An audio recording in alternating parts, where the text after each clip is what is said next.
following program contains topical discussions related to suicide. If you are feeling suicidal or need help for yourself or someone you know, please dial 988 in the U.S. or contact your local mental health services.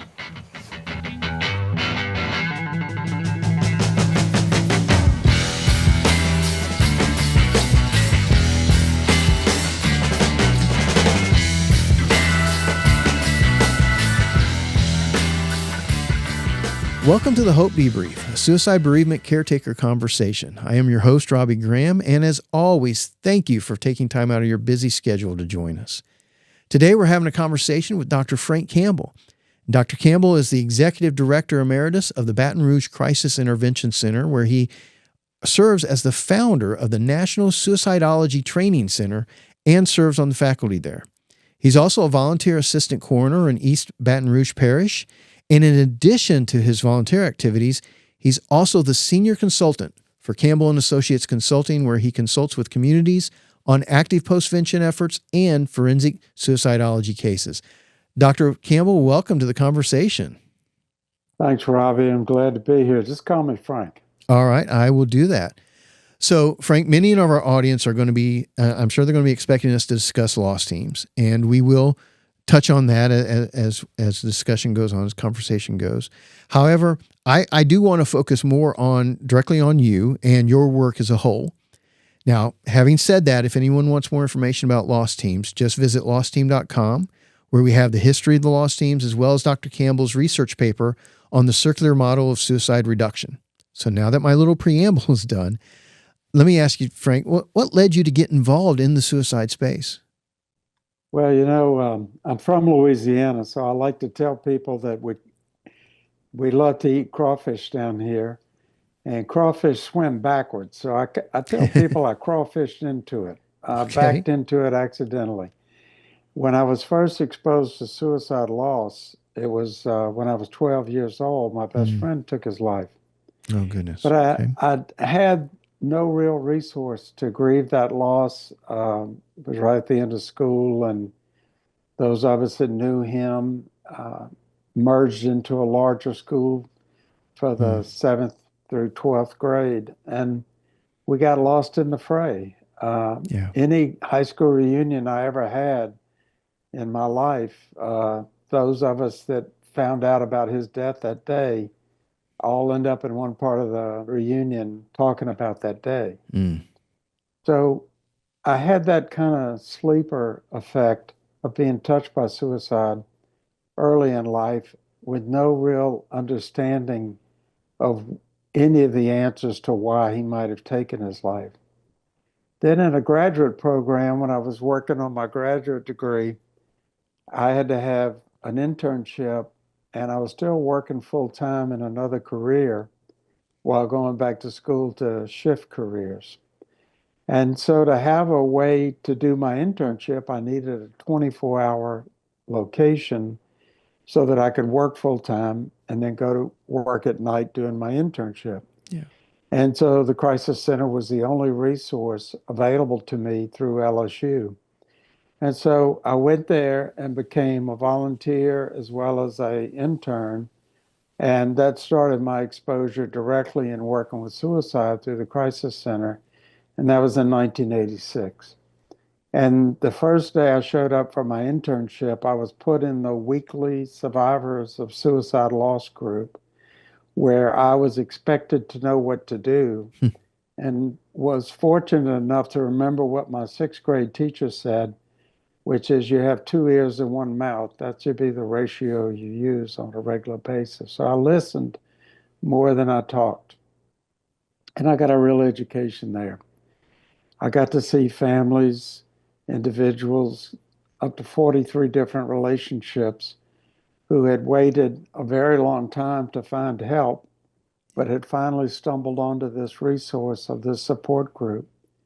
And there I got a chance to see people feel, deal, and heal with their loss in ways that humbled me and put in focus the real support, which is that of another survivor, another person who's been through that.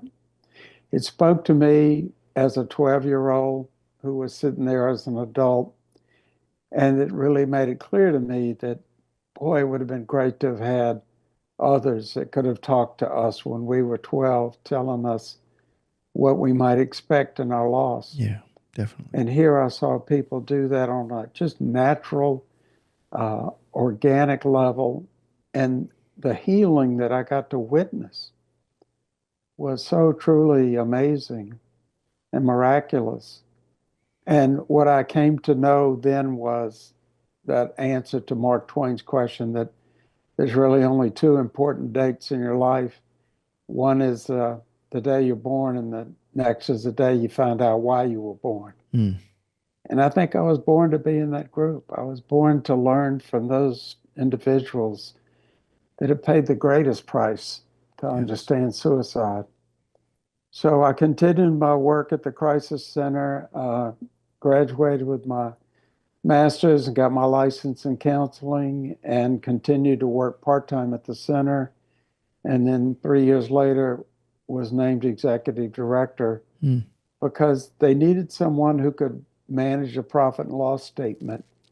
And I'd had a background in business. And so as what they call a non-traditional student, I was almost 39 years old when I was made the second executive director of the Crisis Center. Wow. So my ability to generate income for the center, manage the budget, and build its reputation was what my legacy remains there at the agency. And it was just such easy work because we had such great products.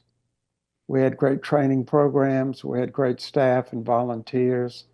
It was easy to get contracts to do the work that ensured growth in the future. And so we grew from an organization that was headed toward closure into an organization with millions in income and several different pioneer programs going from children's bereavement to modification of adult bereavement, and then the founding of the Lost Team in 97. It went live in 98, and then Discovery picked up that information and made several documentaries that went around the world. And so the Lost Team became a global reality, thanks to the beautiful filming and the stories that were told in those documentaries. So I have just had a very lucky, fortunate career. I accidentally stumbled back into the center, and I accidentally got a chance to be in a place where I could learn. That's and fantastic. Those who've had suicide loss have taught me a tremendous amount. So I guess what I am is a salesman of ideas or thoughts, theories, models that support bereavement. And the amount of exposure to traumatic loss that I've gained has taught me a great deal about how all manner of death carry some level of trauma, but none as predictably as suicide. Wow, that is so true. That is so true. Now, you touched on several things there I'm going to circle back to later, but right now I do want to keep going with, because as you talked about your learning and the things you learned, I know you did a lot of research when you were creating the Lost Team model. And I know you touched on some of that already, but what were some of the key takeaways that you learned from that research that really helped develop that model? Yes, well, I was president of the American Association of Suicidology at the time that I developed the model. So I had been for 10 years trying to get our team out to the scene of suicides to be a resource to the newly bereaved, and was met with a lot of opposition by the coroner because it is a crime scene and initially has to be dealt with as a potential foul play environment. So they were reluctant to let us bring bereaved people to that location as a support group. And even though it was a referral program, they were concerned that there might be scene contamination. And my concern was, what if we take people that have healed and we take them out there and expose them to a new loss of someone else, and it turns out to trigger for them unresolved grief or trauma that they've been dealing with already. So I decided to go back and get my doctorate in clinical research. And so to do that, I put together a 3-year human subject design study that would be my dissertation. And what I was wanting to measure was the elapsed time between death and finding help, because in my own prior research to establish this study, I showed that the average elapsed time for those who have had a suicide exposure and sought help was an average of 4.5 years. And that is an unacceptable answer. But remember, this was before the internet and opportunities for people to go online and perhaps discover help available. Yeah. This was still in the days of the phone book, and calling for help was almost impossible to navigate for services like this. And there are so few support groups out there that it became even more challenging for people to find help, especially in rural communities. So the 3-year study not only measured 3 indexes, so you could think of it as a psychological thermometer, and we were taking their temperature 3 different ways. Okay. One through grief, another through trauma, and a third through just exposure at the scene. Was there any anxiety that was developed? So anxiety, depression, and grief were the 3 areas we were plumbing the depth of their exposure. We have a motto in our work is do no harm. And I wanted to make sure that if people went out there and ran a temperature, that we were able to get them the help they need. And in human subject design, you have to suspend the work completely should someone be in danger or show any indication of exposure having a problem. Meanwhile, I had 65 individuals who had come to their bereavement group, just like the 12 that were going out. But those 65 would not be going to a scene. They would not be re-exposed. And they were taking those same 3 instruments every 60 days. Okay. So we had that as a comparison group, and then we had a study group, which were the 12 going out. Now, central tendency theory suggests that when you have a small number of people, like 12 versus 65, you're going to see much more variation in the 12 than you will the 65, just because of the averages. Mm-hmm. The bigger the group, the less average you'll have. Everything will be more flat. Yeah. That's not what we found. We found that exposure actually lowered the numbers of the individuals who were going to the scenes. And as one person said, even though the scene didn't bring back their loss, there were parts of their grief that they got to dust that they didn't even know needed dusting. Wow. And part of that was, for example, someone might have had a loved one die at a hotel and was found by a housekeeper. They might have gone to 3 hotels where somebody was found by a housekeeper, and they got a chance to sit with and talk to that housekeeper and talk to them about resources and where to get help. So that would not have been an issue they would have brought up in group, because housekeepers don't come to the group typically.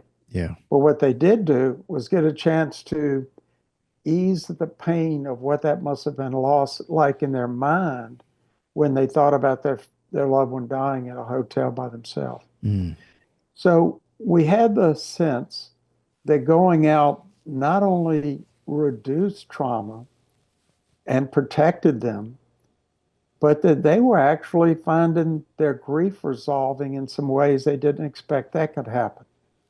And that was often found during our debrief. That's why I like the name of your podcast. This idea of debriefing is always excellent. And so our protocols for the loss team continued. And at the end of the 3-year period, what we had was a great finding. And that was that the average length of time between having a loss to suicide and coming for help, if they had a loss team visit, was 47 days. Wow. And that continues to be what we find with people that get a scene visit. They come sooner, and they actually get better quicker because of that. I've compared those who came under the passive model, which means they had to stumble onto help, and compared that to those who came because of an active model, which is what the loss team is. Yeah. And of course, the law stands for local outreach to suicide survivors. And that L, that local, is what's most important. And that's why all those loss teams vary. They're like snowflakes. They look alike, but they're all unique. Mm-hmm. Because local services have to be tailored to that team. Yes. And that team needs to make a referral to a program that those who are going out have benefited from. We would be a terrible referral if we said, well, I've never been to this group, but I hear it's a pretty good thing. You might want to try it. Yeah. It'd be like someone saying, I've never eaten at a restaurant, but you might want to try it. Yeah. We all want a referral to some place that somebody else has been to that they say was worth going to. And so when somebody walked through the door who'd had a loss to suicide and meets a newly bereaved person who's just come home or woke up or found this to be true in their life, that newly bereaved person meets a person who provides the installation of hope. Yes. Installation of hope that they will survive this, because here's someone who has been through this and they're well enough to come out as a pair, a team of two, and come to my home and see to my needs and point me toward safe harbor. Mm-hmm. So that's what the loss team does. And we continue to see that people get help sooner and they get help faster, and they don't stay as long in the group as they would had they got the passive model. Yeah. Because they don't bring in a lot of unresolved issues that 4.5 years can accumulate. Mm-hmm. Much rather people get help sooner rather than later. Yes. So the research we did backed up the theory that if people know where to go, they'll go sooner. Now, the thing is, Robbie, only about 1.5 people for suicide came for help, which is sad because we identified 43 relationships that came for help, but the top 12 relationships made up 85% of that number. Wow. And those are where primarily, except for friend was number 5 in frequency of coming through the door. So myself, as having lost a friend when I was 12, could really relate to what the research showed. And that friends see themselves as disenfranchised grievers, but they are struggling. This is why so many in the military, we've seen whole squads die by suicide from the role modeling of a squad leader or someone in their team. True. We need to focus on everybody in the community at least knowing help is available, and then let it be their choice whether they come for that help. Yeah. Yeah. What I was thinking about as you're sharing all that is it's very much it kind of proved the point of the prominence, if you will, of being empathetic.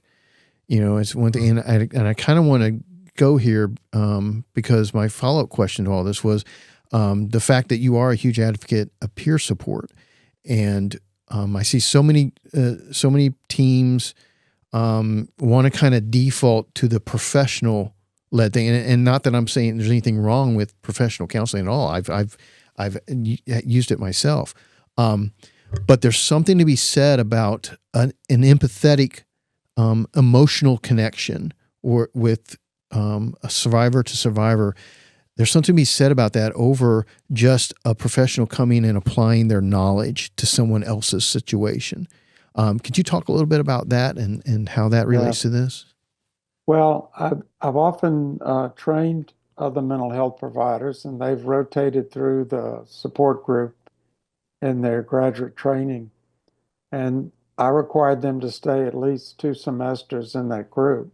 And they're there to listen and observe, and they pre-brief and debrief. And we had a combination of mental health professional and peer support. And the peer support were paraprofessional. They had received a lot of the same training that we were given to the mental health people. The problem for the mental health world is that so many of them are not prepared to be a person that can help a person who's having thoughts of suicide, or be around someone having the kind of grief that suicide brings on. Yeah. I'd say to these folks, you need asbestos underwear to be in this group.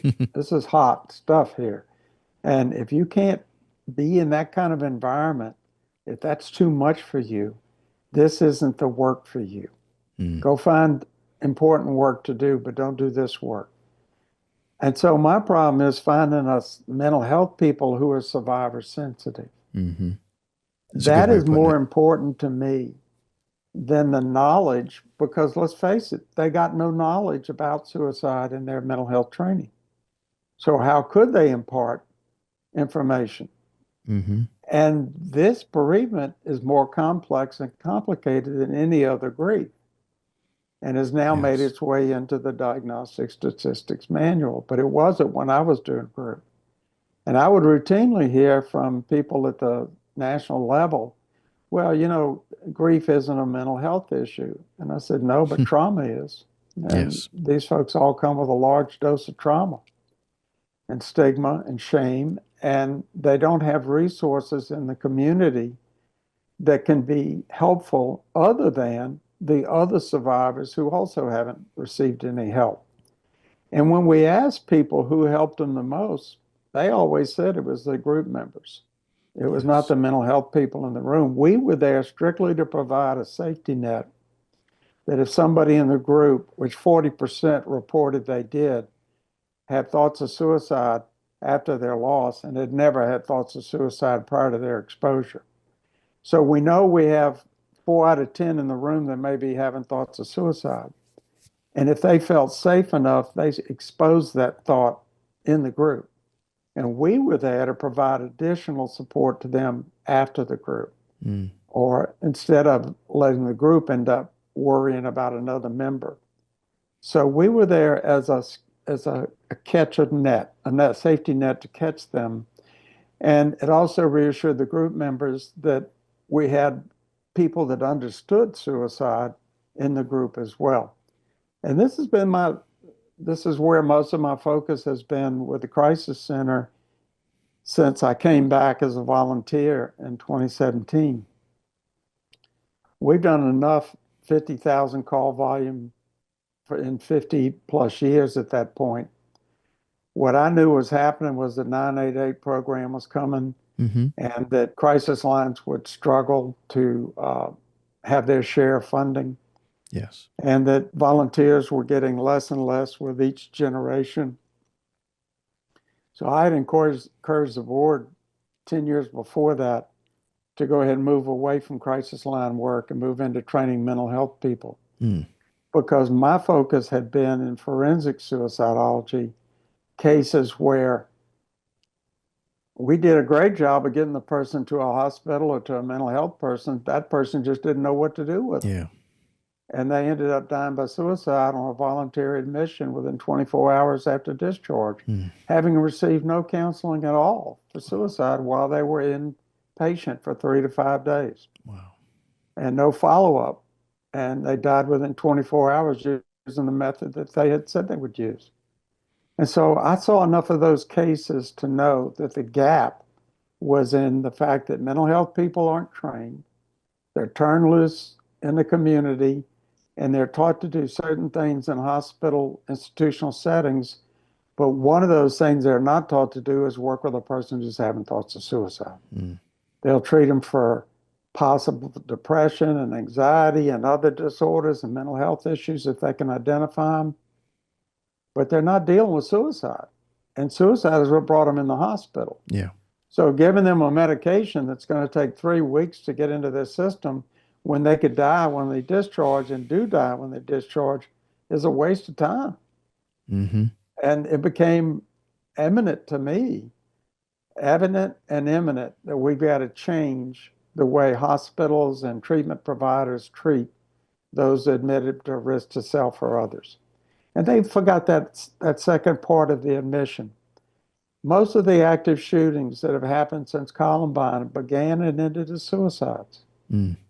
So we've had shooters out there that had they been intervened on for their thoughts of suicide, we would have protected and kept alive all those people that were innocent victims.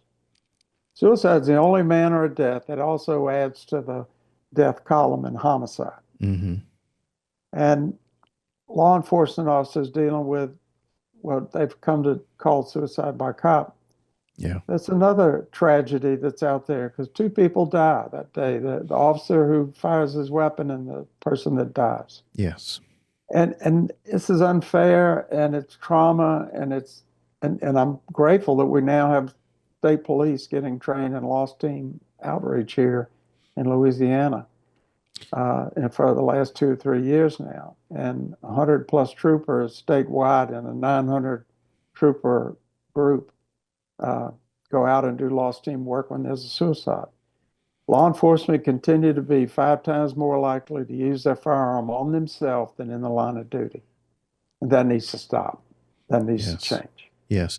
Now, I'm glad you brought it up because that actually ties in with my next question, because I was going to bring up the fact that you have recently, this previous year, you stepped away from your work with lost teams. Not that you're no longer not a champion for it or anything, but your active participation in that work. But you're still active in postvention space. And I know one of those things is an initiative that you've been working on with the Louisiana State Police. Tell me a little bit more about that. And also what other things are you focused on right now? Well, my focus continues to be on helping survivors of suicide. I was doing research in 2019 that was pioneer work, and that was dealing with long-term survivors of suicide loss. So this was a group of 21 people that were 10 or more years out. And what we found was there was still deposits of residual grief. There were still elements of their loss that they were coping with quite effectively.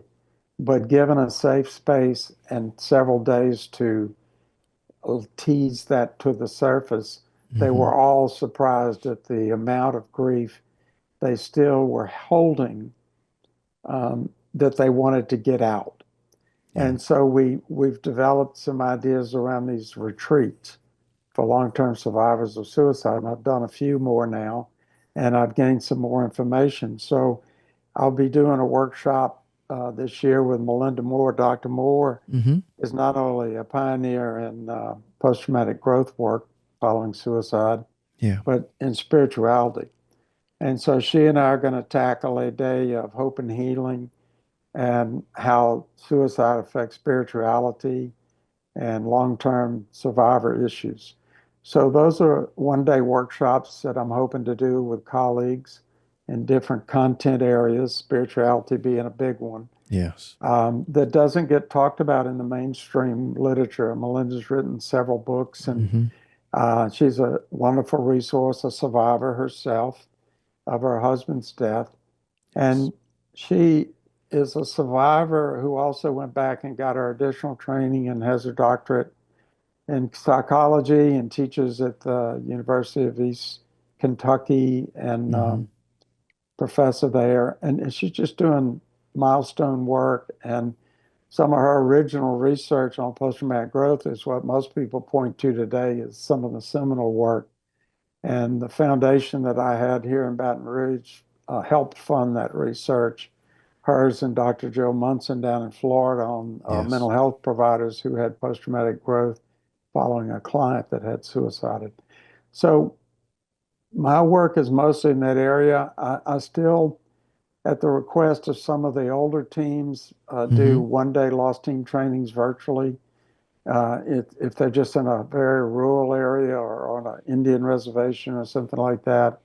But for the most part, you and Denise have taken the yoke and have done such a fantastic job managing the website and bringing it up to date, things that I have no skill with, and creating membership opportunities and ways for people to download information and share. And I believe that's the future. And I'm a little too long in the tooth to keep leading the charge. I had the pleasure of having an idea that was nothing more than, can we reach out to people in their worst hour? And fortunately for me, I found the people to do the pioneer work, and we had the research to back that up. And as a result, people were willing to listen. It wasn't just going out and doing something benevolently. It was doing it in a manner that made sure we did no harm. And what we found was that it was a Trojan horse type experience. You go and do one thing, but there's really something else happening internally. Yeah. And that is that installation of hope. And people would say over and over when they came to group that they're there because this person, they'll name that person or another person they named from the lost team. That's who I remember. I don't remember anything else about that day, but I remember this person. Mm-hmm. And I saw them and they told me that they too had lost someone to suicide. And I thought, oh my goodness, I thought I was all alone and here's someone at my door. And so it distills into a moment the ability to lock eyes with another person and internally know that's a safe person for you to listen to. Yes. All these first responders moving through your home or putting you out of your home while they investigate the scene, they're there to do a job, and we want them to do it, but we want you not to be left out in the cold, literally, emotionally, physically, anything. We want you to know there is a place for help, and it's local, it's free. You paid too great a price already. Yes. And that's what has turned out to be, in my opinion, the best gift I could ever have. Because now 12-year-olds aren't standing in a school ground wondering what to do. Yes. And I've lost other colleagues and friends to suicide, and I've not been a person that hadn't had support. So I appreciate the reality that support is for all of us. Mental health people are very fragile when it comes to having a client die by suicide or having a colleague die by suicide. But they often don't think they have the right to even talk about it for fear that other people will judge them or sue them or challenge what they did or didn't do. Yeah. Or they feel like I'm not allowed to grieve like that because I'm not a family member. I'm not a direct family member to them. Yeah, That's right. They're disenfranchised and they're even told wrongfully, I think, that don't go to the funeral, don't talk to the family. Yeah. It's horrible. I was invited to write a chapter in the American Psychiatric textbook on suicide assessment. And my chapter was, what does the doctor do after the client dies by suicide? And everywhere else in the world, psychiatrists turn their attention on the family, and it's expected and allowed, and they're not litigious. They're not going to get sued for reaching out. They see the family as an extended party to the treatment. Yeah. Only in America do we have these people paranoid about getting sued. And I can tell you the worst thing is that, in my opinion, is that they get told on the provider side, don't talk to the family, don't let them see records, and they end up getting sued. And then finally, at the end, the family gets to find out were they coming to their appointments? Were they doing what you asked them to do? Were they being, they want to know that the family was being helped. Yeah. And so when people put up all this resistance, and in my opinion, that's the attorney approach, is to stall and postpone and don't let people know anything. And it's a horrible program, I think. And I've asked plaintiff attorneys, would you want them to talk to the family? And they've told me, hell no, we don't want them talking to that family. Because if the provider talked to the family, the lawsuit would disappear. Because what they want to know is not what they did wrong or blame them. They just want to know, was my family member getting help? Help me understand. It's that the inevitable why questions. And some of that information's a part of helping answer that, if you can even find an answer, but it's a part of that process. Yeah. Absolutely. And anytime I worked in the 40 years that I worked with people at risk of suicide, I let them know that if I was worried about their safety, I'd stop a school bus and get everybody on board the bus to help me. Confidentiality goes. I'm a big believer in TerraSoft, risk to self or others. And I'll do whatever I can to keep them alive. People would come to me and want to die by suicide, and I would ask them, what is it you hope to achieve? And they would look at me like I was insane, and they would say, well, to end this pain. I just want to end this pain I'm living with. That's the most consistent thing I want to free my family of me being the burden I am. Yeah. I said, well, I don't know if dying will end your pain. I don't have a lot of research on afterlife that I can count on. But what I do know is this: would you want to end your pain if we could do that and you still live? Mm. And they, of course, look at me and say, well, of course, you fool. Of course, I would want to do that. I said, well, now that's something I know a good bit about. I've seen a lot of people do that. I can serve as a guide. You've got to be the one to row the boat. But I've Yeah. been down that river a lot of times. I know all the bad places. And if you're willing to work, I'm willing to ride with you, and we navigate this together. Yeah. And we won't be quitting until you're out of that pain. And they say, well, of course I'd do that. Okay, well, then let's talk about some of the ground rules. And if I'm That's good. concerned, who I'm going to call. And we're going to let them know you're doing this work. And I'm going to have freedom to call them if I have a concern. Yeah. If I don't believe you when you tell me something. I said, that's what we have. We need a cheering crowd in the background. And that's the people you name. Don't name people you don't want me to talk to. Yeah. Name people you count on. And they routinely said, well, of course you can talk to my family. Of course you can talk to my wife, my husband, whoever it was. Yeah. They want to get help, and they want the pain to end. But you see, the majority of mental health people are not prepared to listen to that. Mm-mm. If they hear suicide, they want to run. Yeah. And thoughts of suicide will never kill a person. It's behavior. Yeah. Let them talk about it. For many people, they forget in mental health that suicide is a maladaptive coping behavior. But it is a coping behavior. Exactly. We need to only replace it with things that are more adaptive. Yeah. One thing they don't have a problem talking about a person who's drinking or using drugs. Exactly. But when it comes to suicide, they forget that that's a coping behavior. Yeah. One thing I've noticed is, people, it seems to be someone who's looking to take their life. They've got tunnel vision, and the only option they can see on the table is ending their life.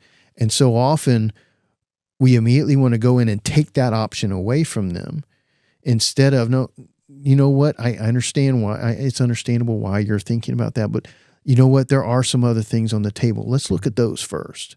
Yeah. Instead of taking, we're attempting to take away the only thing at that time that they can see and leaving them feeling like they have nothing. Well, if I can't do this, then what am I supposed to do? Absolutely. So helping them back up and open up that vision. They have walked up to that wall and put their nose on the wall. And yes. Anybody who does that can only see barely outside their eyeglasses. Yeah. Ed Schneidman was my mentor and the founder of Suicidology in America. And Ed would routinely use those examples of walking up to a wall, put your nose on it, and this is what you can see. But if we can get you to take one step back now, how many people in the room can you see now? And then another step backwards. And within 2 or 3 steps, they see all the people that now are you there can see the door in their life. To get through that wall. You can see the door, the window, and it's like, okay, it's not just a blank wall. Yes. Yeah. And that tunnel vision, that facing the wall, all of those things, all of those metaphors fit when it comes to the narrowing of suicide because of ambivalence of both wanting to live and wanting to die. Yeah. And this exhaustion of going back and forth, they just want resolution. And the one they control is dying. And they seductively convince themselves. Ed used to call this kind of mental morass psychache, psychological pain. Yeah. And that numbing of your body and the ability to move toward death as a resolution of all this distortion. But then the survivor, the families that are left behind, the individuals, the children, all the people that have to deal with it, they have convinced themselves they'll all be better off, but they aren't. Yes. You see, that's faulty thinking. So the more we can show them where the faulty thinking is, the more we can help them find thinking that makes sense and a rational mind. But you go without sleeping and eating, and you will be irrational as well as anybody else. Yep, exactly. So we can't let people suffer because the mental health worker doesn't know what to do.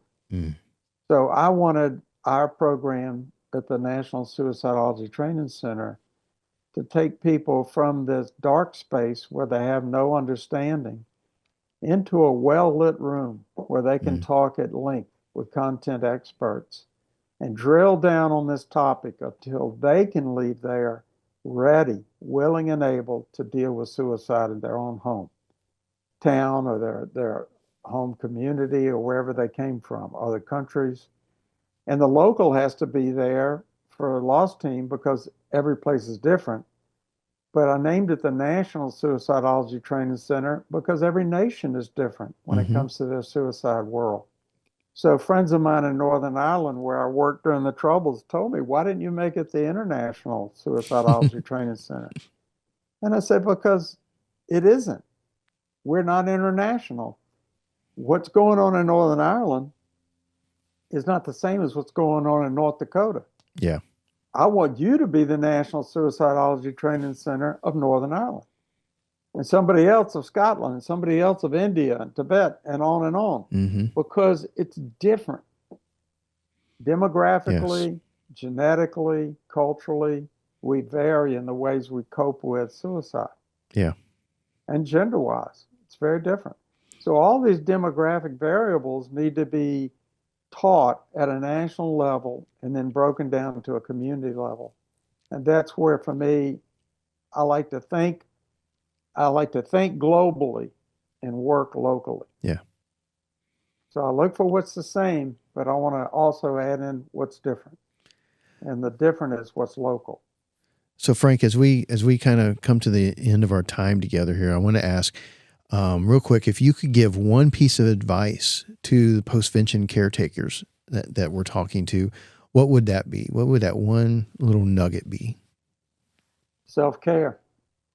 Self-care is the most important thing that I teach. And you have to be deliberate about it and diligent. It isn't something you have to let happen naturally or organically. I teach a four-legged stool of coping, which involves 4 different areas of people's lives. And, part of that was destroyed during COVID. Because if you think about the 4 legs of the stool, one is physical activity, physical well-being. And COVID put us in such a dangerous place. And I don't know that our medical community will ever go back to more hands-on medicine. Yeah. So physical well-being is important. And when people have a death, they ignore it. If they used to work out, they quit working out. If they used to eat properly, they quit eating properly. They used to walk, they quit walking. And COVID reinforced this for so long worldwide. Then you have control over daily activities. Well, that leg of the stool got ripped off. People weren't getting up, getting dressed, going to work, doing any of the normal activities. Everything became different. So there's 2 legs of a 4-legged stool that are already broken off of the stool. It's not very stable. And then we had this idea about being part of a supportive community. Well, that's where survivors who find a support group immediately connect.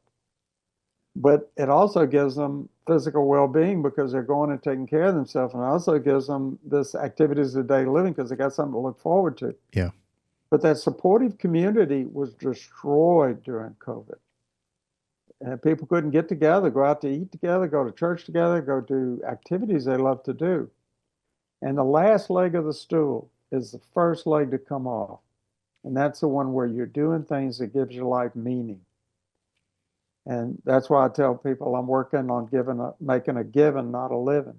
I get the luxury of going and doing things I want to do today with people I want to be with. And that is a blessing that can't be measured. Yeah. But I have to be deliberate about it. If people used to love to read, they quit reading. If they used to love to go to sing in a choir or play in a band, none of that was available. So we can't let this time period of COVID continue to be the new bright line in the history. Suicide's already a bright line where people talk about their life before and after the suicide. Yeah. COVID came along and disrupted everything they were doing to help themselves, and a lot of them are still not back doing those 4 legs of the stool. So I invite people always to take an inventory. So, Robbie, I'd say that's a thing I want most people to be That's aware of. self-care. Yeah, Self-care. Look at those indeed. 4 dimensions in your life and see how much of each you do every day. Mm-hmm. And do it in a way that brings you peace and serenity in your life. Yeah, that's good. That's very good. Dr. Campbell, thank you so much for being a part of today's conversation. I have enjoyed this very much. And for all you listening, remember, if you like what you hear, please share it with others. If you haven't done so yet, make sure you subscribe so you don't miss an episode. And you can do that wherever you get your podcast from or by visiting thehopedebrief.com.